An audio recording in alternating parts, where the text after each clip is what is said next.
Everybody, it's Bunny, and tonight, I'm filming my long-anticipated Savannah Hauntings vlog. And, so first I have to give a quick shout-out to my newest YouTube friend. His name is UFOGeek, and y'all have to check him out if you're into the paranormal, because he has some awesome evidence videos posted. He creates the most awesome paranormal, hunting devices ever, so please, I'm gonna put a link to his page. Please, if you're in the paranormal, go check him out. He's beyond awesome. And then I have to say thank you once again to DecemberMarie for helping me with this, because she requested me to do a vlog about free places to investigate for ghosts in Savannah. And I think that really helped me like gear this video and get everything organized, because I have so much to say. That's why I'm talking so fast. But thank you. I'm doing this vlog first. I've been talking about posting the video to my most exciting ghost hunt forever and ever, and that happened in Savannah. But I really can't do that vlog, I don't think, without doing this one before. So enough babbling. I'm just going to jump right into it. I have like 2 pages of handwritten notes, so I don't leave anything out. First, I'm going to just start off with some information about the city of Savannah. And many people say, and I would agree, that it is America's most haunted city. Seriously, I've been all over America, all over the United States, and I've never, ever been to another city where I've had as many paranormal experiences and as many just awesome things happen to me as Savannah, for real. Okay, so Savannah is actually built on dead people. Like, everywhere you're walking, dead person. Not even joking. Like, there are more dead people in Savannah than there are living people. It's a fact. Lots of bad stuff happened in Savannah as well, and this is a debate for why it may be so haunted. There were a series of like huge fires in Savannah. The first one was in 1796, and 300 homes and structures gone. Okay, the second one was in 1820, and not only was there a horrible fire in 1820, but that is also the year when Savannah was hit really bad with the yellow fever, and lots of port cities at that time. People didn't know back then why yellow fever happened. Yellow fever is carried by mosquitoes. So port cities, which Savannah is a port city, they were affected the worst because all the mosquitoes are living on the water. They also had a big fire that year, and in 8 hours, over 500 structures were burned, once again, to the ground. But a lot of people debate that it was actually good that there was a fire in 1820 because, like, unfortunately, the houses and structures got burnt, but it also killed a lot of the yellow fever virus. And then in 1889, they had the worst fire in the history of Savannah, and the city was practically leveled at that point. So they didn't even know if Savannah was going to come back. Now I'm going to get into some of the haunted places that you must go if you're in Savannah. First off, you have to go to 507, is it 50? Yeah, 507 East Julian Street, and this is the site of also debatedly America's most haunted home, and it's called the Hampton-Lillibridge house. And now this looks like a gorgeous, gorgeous house, right? You wouldn't think it's the site of like turmoil. Well, I'll go ahead and tell you the only thing you can do is walk on the outside of the structure because it is a privately owned home. They don't open it for tours, which I think really sucks. It is definitely a house that I'm dying to get into, literally. It's actually been for sale for like the last 10 years. Like, I really want to buy this house. For real. The story about Hampton-Lillibridge house. It is not in its original location. It was purchased by Jim Williams, and seriously, if you don't know who he is, you have to watch the movie Midnight in the Garden of Good and Evil, and Kevin Spacey plays Jim Williams, and John Cusack's in that movie. It is such a great movie. Anytime I'm homesick for Savannah, I just pop it in the DVD player because it's a really cool movie. And there's a lot of, like, voodoo and stuff in that movie, too, so it kind of gives you, like, the haunted, like, Savannah feel. But they literally show you, like, most of the historic sites and buildings and everything in Savannah, so it's a really awesome movie to watch. And also, Jim Williams was debatedly in a little bit of, like, paranormal, ghostly type stuff himself, because he was tried, like, 3 or 4 times, but never convicted of murdering Danny Hansford, which was, like, his lover. And you can actually visit Danny Hansford's grave in Bonaventure Cemetery. I have a little pamphlet right here from when I went in September. But lots of famous people are buried in Bonaventure. You can go here for free. Now, you have to drive a little ways. It's not right in, like, the historic part of Savannah. But if you want to visit Danny Hansford, I'll go ahead and save you the trouble. His gravesite is at 8G, and I do not recommend going to Bonaventure in the summertime because it is the largest cemetery imaginable. It is hotter than hell there. Anyway, back to the Hampton-Lillibridge house. So Jim Williams bought this house, and now it was originally, I want to say on River Street. Anyway, it was facing the water. Supposedly a sea captain lived there. Jim Williams uprooted the house and moved it to its current location, which is East Julian Street. He restored it there. Lots of construction workers complained all the time about hearing ghostly voices, seeing a man dressed in black, a man dressed in gray. It was just like some really troublesome stuff going on there. Jim Williams himself only lived in the house for a couple months, I think. Then he moved to another house. Like he would leave and go out of town, and his friends who lived across the street were like, hey, like you had a party and you didn't invite us. Like, what's up with that? Because the lights would come on and off. Anyway, you have to go there because, now I don't take much paranormal photography or anything, but I was just there one time about 4 years ago, and I was just snapping pictures, snap, and on the third floor, which is the attic, which is supposedly the most haunted part of the house, literally over the middle window, it looked like it was burnt into my film, and it was a cross, and I was like, okay, this is strange. So go there, photograph the house, and let me know what you get if anybody does this. It's really awesome. And now there's also a story that kind of goes with the house. Wrapped around is a really, really tall brick, like fence type thing with all kinds of like broken glass and bottles, and there's a story that there was a kid who lived there named Rene Rondalia, and he had giantism disease, like Andre the Giant, and like a couple kids got strangled. They blamed him for murdering these children, and they ended up like hanging this child. So there's some debate as if that actually went on at the Hampton-Lillibridge house or around the area. Anyway, okay, on to the next thing.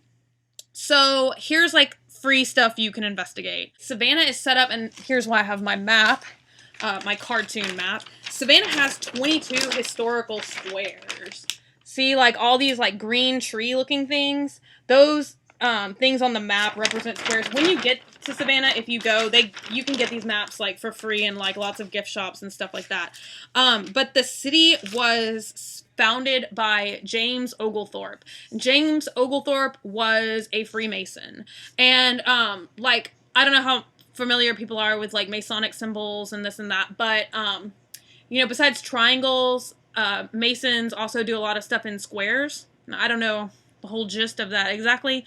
I'm not a Freemason.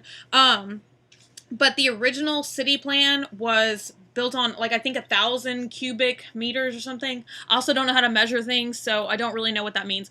But they say that the squares are something to do with trapping spiritual energy in these squares. So a lot of times they say if you're in the squares, especially later at night, you'll hear people whispering, you'll hear voices, you'll hear all kinds of crazy stuff. Particularly Wright Square. Now that is one of the most haunted squares in Savannah. So definitely find Wright Square. So here's Wright Square right here. And it's actually pretty much in the center of Savannah. It's at Bull, and the closest intersection is Broughton Street. And now if you ever go to Savannah, hang out on Broughton Street. That's where I'm always at. That's where Marc Jacobs is. That's where like all the cool shops hang out. Stuff like that is on Broughton Street. But anyway, more about Wright Square. There is like a specific weird thing you can look for when you're in Wright Square. And if you go on any of the tours or anything, like they always like stop you at this one specific thing. There is a story of a servant named Alice, and she was required to wash her master's hair. This sounds so bad coming out of my mouth. But she was like required to wash his hair. She hated washing his hair. So one day her and her husband conspired to drown the plantation owner.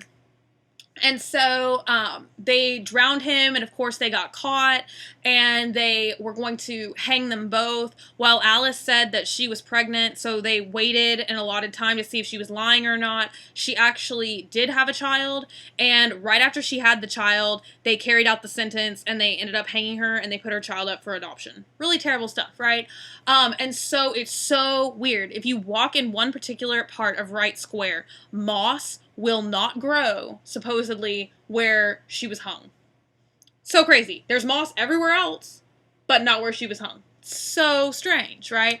And the other thing about Wright Square is it was the site of the city's original cemetery. Now, in 1750, let me make sure I'm saying the right thing.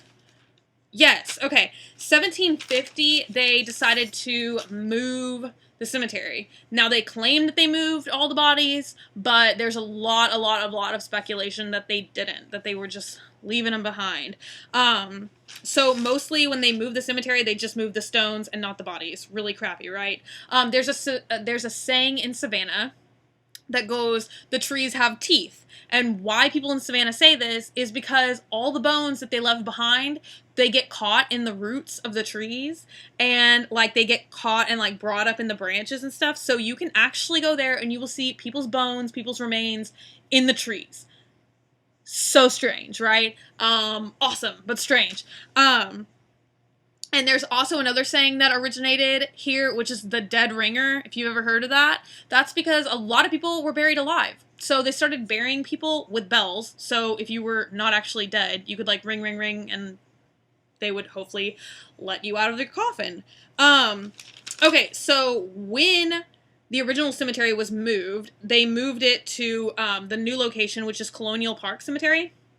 And now this is the one I believe has the Daughters of the American Revolution kind of take care of it. I can't think of the name right now, but and if I'm not mistaken, this cemetery closes kind of early, so make sure when you go to Savannah that you check the hours, because I don't even want to tell you like 6 or 5. I don't know. I think it's one of those times that they close. But there were over 10,000 graves in Colonial Park Cemetery.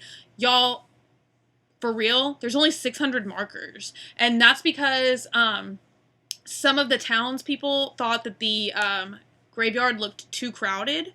And so they went and removed every other marker and stacked the markers on the walls. So yeah, it looks like there's only 600 people in this overcrowded cemetery. So you're actually just walking on people all the time because you don't know where they're buried.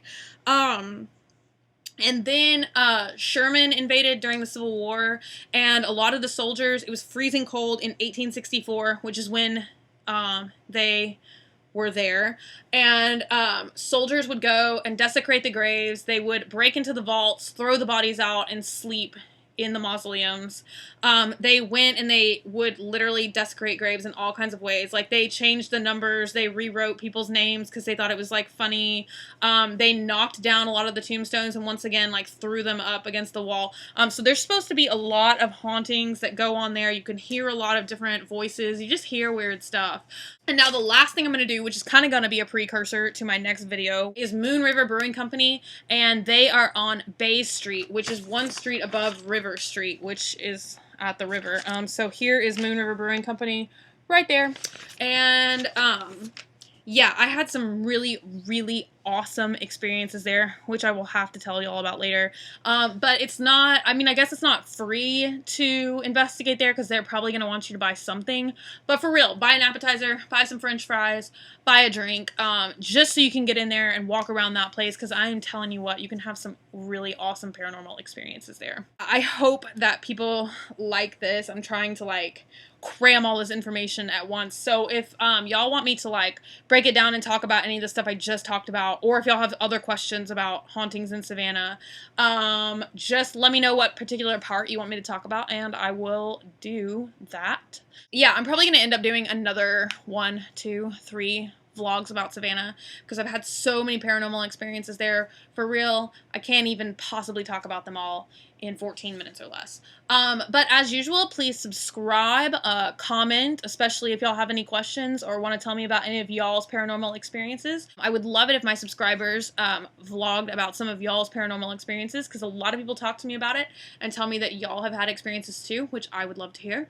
And if you want, you can follow me on Twitter, and I'll put my name right down here.